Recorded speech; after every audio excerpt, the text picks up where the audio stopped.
আপনারা জানেন জান্নাতের মধ্যে একটা মাহফিল হবে, সেমিনার হবে। সেখানে আল্লাহ জান্নাতীদেরকে নিয়ে একটা মাহফিলের আয়োজন করবেন। জান্নাতি শ্রোতা হবে আর বক্তা হবে তিনজন। প্রথমে বিশেষ বক্তা হিসেবে থাকবেন হযরত দাউদ আলাইহিস সালাম।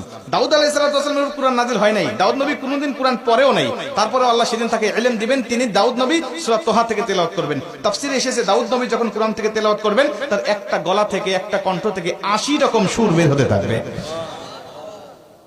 জান্নাতীরা দাউদ নবীর কণ্ঠে তেলাওয়াত শুনে তো পাগল, বলবে আল্লাহ কি তেলাওয়াত শুনতেছি, আমরা তেলাওয়াত শুনে শুনে জান্নাতে থাকতে চাই, আর কিচ্ছু চাই না। আল্লাহ বলবে এর থেকে কি সুমধুর তেলাওয়াত শুনতে চাও না? জান্নাতীরা বলবে আল্লাহ এর থেকে সুমধুর তেলাওয়াত হতে পারে, আমাদের আর বিশ্বাস হয় না।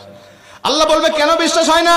দাউদ নবীর উপরে কোরআন নাজিল হয় নাই, দাউদ নবী কোরআনের জন্য মার খায় নাই। যে নবীর উপরে কোরআন নাজিল করেছি, যে নবী কোরআনের জন্য মার খেয়েছে, দাঁত শহীদ করেছে, মাথার হেলমেট ভেঙেছে, উহুদের প্রান্তরে রক্তক্ষরণ করেছে, ওই নবীর কণ্ঠ থেকে কোরআনের তেলাওয়াত শোনো কেমন সুমধুর শোনা যায়।